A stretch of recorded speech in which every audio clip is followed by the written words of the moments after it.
She handed me eviction notice at my own wedding. She didn't know I owned the building. The morning of my wedding was the first time in 11 years that I woke up without that familiar knot of dread coiled somewhere beneath my sternum. 11 years of navigating my mother's moods like a sailor reading storm clouds. 11 years of swallowing sharp words, of editing myself before I spoke, of performing a version of myself that was smaller, quieter, and more palatable to a woman who had decided very early on that I was the difficult one, the inconvenient one, the daughter who asked too many questions and took up too much emotional space. That morning, though, the knot was gone. I lay in the hotel suite that my fiancé Daniel had booked for me and my bridesmaids, watching the early light press itself through the ivory curtains, and I felt something dangerously close to peace. The kind of peace that comes not from the absence of problems, but from the quiet certainty that you have built something real. Something that belongs entirely to you. I should have known that feeling was a target. Let me give you the architecture of my family so that what happens later makes complete, devastating sense. My mother, Renata, is a woman who was once very beautiful and never quite recovered from the moment the world stopped treating that beauty as currency. She married my father Gerald when she was 22, and she spent the following 3 decades converting his moderate success in commercial real estate into a personal mythology in which she was the silent genius behind every good decision he ever made. When Gerald died of a cardiac event 8 years ago, he left behind a modest estate, a paid-off house in a suburb of Cincinnati, and 2 daughters, me, Sylvia, and my younger sister, Brenly. Brenly was the one the family loved without conditions. I want to be precise about that, because it matters. It was not that my mother loved Brenly more in some quiet, private way that she tried to keep from me. It was that the favoritism was architectural. It was built into the structure of every family gathering, every holiday, every conversation about the future. Brenly's college tuition was paid without discussion. Mine required an annual renegotiation that my mother treated like a hostage situation. Brenly's apartment in her mid-20s was subsidized quietly and generously. When I moved to Chicago at 24 to take a junior position at a property management firm, my mother told our extended family that I had abandoned the family home and could not be trusted with responsibility. What I had actually done was leave before the environment finished hollowing me out. Chicago was difficult, and then it was formative, and then it was extraordinary. I worked with a ferocity that surprised even me, because when you have spent your entire childhood being told that you are the problem, you develop this particular kind of hunger that has nothing to do with greed and everything to do with proof. I wanted evidence. Concrete, undeniable financial evidence that I was not what my mother had decided I was. By the time I was 31, I was managing a portfolio of residential and mixed-use properties across 3 neighborhoods on the north side. By 34, I had leveraged a series of smart acquisitions into a partnership stake with a small but serious development firm. The money was not obscene, but it was substantial, and more importantly, it was entirely mine. No family loans. No inherited advantages. Just 7 years of 70-hour weeks and a tolerance for calculated risk that my therapist once described as either admirable or alarming depending on the week. I met Daniel at a city planning meeting of all places. He was an architect with a dry sense of humor and an absolute refusal to be impressed by anything until he had looked at it carefully for a very long time. He looked at me carefully for approximately 8 months before he told me he was in love with me. By then, I was already completely gone on him. We got engaged on a Tuesday evening in November, standing on the rooftop of a building I had just closed on, with the city doing its glittering thing below us and the wind trying its absolute best to ruin the moment. I called my mother to tell her. She asked if I was pregnant. The venue for the wedding was a converted industrial event space in the Fulton Market District. I want you to understand something about this detail, because it becomes critical later. The building had been a cold storage facility in a previous life. I had acquired it as part of a small portfolio purchase 14 months before the wedding. I had overseen the renovation personally, working with Daniel and a historic preservation consultant to convert it into a venue that retained its original bones. The exposed brick, the vaulted timber ceiling, the original freight doors, while becoming fully functional as a modern event space. I had not yet publicly launched it as a commercial venue. The wedding was, in fact, its first major event. A soft opening of sorts, which I found quietly poetic. My mother did not know I owned it. As far as she was aware, I had simply rented a beautiful space in a neighborhood she found incomprehensible. She had visited Chicago twice in 7 years.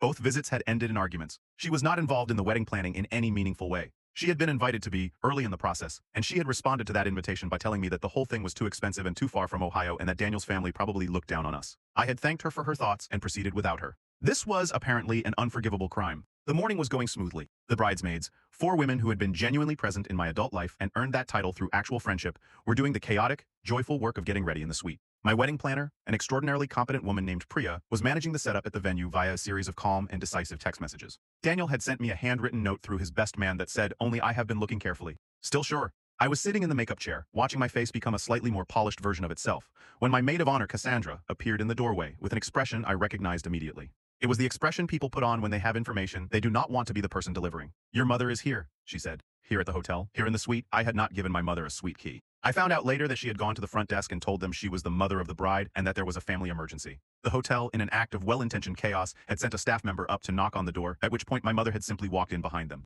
She came into the room with the energy of someone arriving to manage a crisis of their own invention. She was dressed in a shade of ivory that I will simply note was extremely close to white. She was carrying a large tote bag and the expression of a woman who has rehearsed her entrance. "You look thin," she said to me, before hello, before anything. "Good morning, Mom. Is the dress fitted? Because if you've lost weight since the fitting, the dress fits perfectly." She surveyed the room with the particular brand of dissatisfaction that requires no specific target. It simply radiates outward and lands wherever it finds purchase. She said something to one of my bridesmaids about the flower arrangements being bottom-heavy. She asked Cassandra whether the ceremony was going to run long because she had a sensitive back, and the chairs had looked uncomfortable in the photos. I breathed. I had been practicing breathing for approximately 11 years. It was 2 hours before the ceremony when she did it. The suite had largely cleared out. The bridesmaids had moved down to the venue to coordinate with Priya. I was alone with my mother for the first time, fully dressed, veil pinned, hands clasped in my lap to keep them still. She reached into the tote bag. She produced a document. She set it on the vanity table in front of me with the deliberateness of someone who has been waiting a very long time for this moment. Before you walk down that aisle, she said, I need you to read this. I looked at the document. It was several pages printed with what appeared to be legal formatting.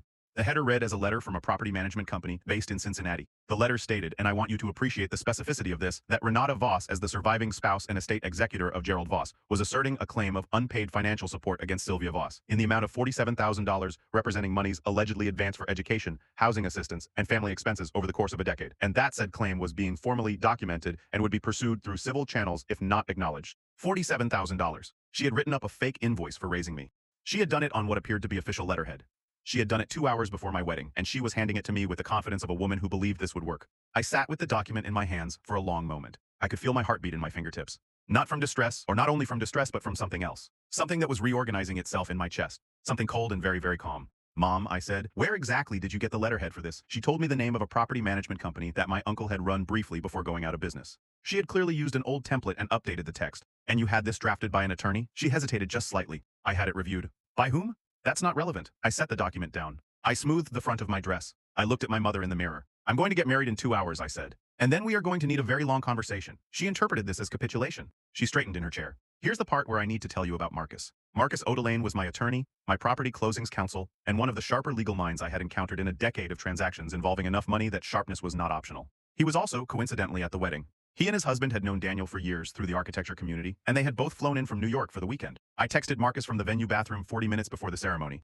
I told him what had happened. I sent him a photo of the document. His response came back in under 4 minutes, and it contained 2 parts. The first part was his legal assessment of the document, which could be summarized as, this is not a valid legal instrument, it has no enforceability, the letterhead is from a dissolved entity, and the claimed amounts are not documented by any verifiable record. The second part was a question. Do you want to just let it go, or do you want to handle it? I stood in the bathroom of my building, the one I had bought and renovated and opened for the first time today for my own wedding, and I thought about 11 years. I thought about the tuition negotiations. I thought about being told I had abandoned the family. I thought about Ivory that was almost white. I typed back, handle it. But after the ceremony, I'm getting married first. The ceremony was the most beautiful hour of my life. I'm not going to spend much time here because the beauty of it belongs to me and to Daniel, and I am not interested in having it adjacent to everything else in this account. What I will say is that he cried when he saw me, which he had categorically insisted he would not do, and that I had prepared for this by already crying during the processional so that I arrived at the altar fully cried out and was able to be steady while he was not. And he laughed at me for this through his tears, and it was the most honest laugh I had ever seen on a human face. My mother sat in the third row and held her expression carefully throughout. The reception was held in the main hall of the building, and this is where the geography becomes important. The hall was extraordinary. I do not say this with false modesty. The renovation had taken 11 months and had been a genuine labor of love and professional pride. The original freight beams had been sandblasted and sealed. The brick had been repointed. The floor was reclaimed oak from 3 different demolished structures in the surrounding neighborhood. Statement lighting dropped from the ceiling in clusters of amber globes. The freight doors at the far end had been converted to accordion glass that opened onto a courtyard we had paved with original granite cobblestones sourced from a municipal stockpile. People kept asking who had designed the space. Daniel kept saying, my wife acquired it and drove the vision. I just drew the lines. My mother spent the first hour of the reception asking various guests how much they thought a space like this cost to rent. She was performing a calculation. I could see it happening. At some point during cocktail hour, she found Priya. Priya, my wedding planner, who was also the person I had contracted to manage the venue's initial operations. Priya, who knew exactly what my relationship to the building was, because she had been involved in the event planning from the beginning of the renovation. My mother apparently asked Priya for the contact information of the venue manager. Priya said she would check and get back to her. Priya then found me by the cocktail bar and relayed this exchange with the precise neutral tone of someone who has been in hospitality long enough to be unshockable. What would you like me to do? Priya asked. Give her my business card, I said. Priya looked at me for one moment with an expression that said she understood exactly what was happening. Then she went back to my mother. It was during the dinner course that Marcus sat down beside my mother. I had not asked him to do this exactly. What I had asked him to do was be present for a conversation, and Marcus, being Marcus, had decided the best approach was direct. He introduced himself. He was charming. He had a way of being charming that had a structural integrity you only noticed once it was load-bearing. He told my mother that he was my attorney and that he had been made aware of the document she had presented to me that morning. My mother, to her credit, did not immediately panic. She said something about it being a family matter. Marcus agreed that it was very much a family matter. He then explained, in the measured and conversational tone of a man who charges by the hour and knows his time is worth it, that the document she had presented had several legal deficiencies he would be happy to outline. He mentioned the dissolved letterhead entity. He mentioned that no documented financial transfers existed in any amount resembling the claimed figures. He mentioned that presenting a falsified legal instrument with the intent to coerce financial acknowledgement had a name in most jurisdictions. My mother's face did something complicated. He then mentioned, still conversationally, that I was the owner of the building in which she was currently sitting. I watched this information travel across her face from across the room. I was standing near the freight doors with Daniel's arm around my waist and a glass of wine in my hand, and I watched my mother understand, all at once, the full dimension of what she had walked into. She had handed me an eviction notice in my own building. She had tried to invoice the woman who owned the room. She came to find me 20 minutes later. The band was playing. People were dancing.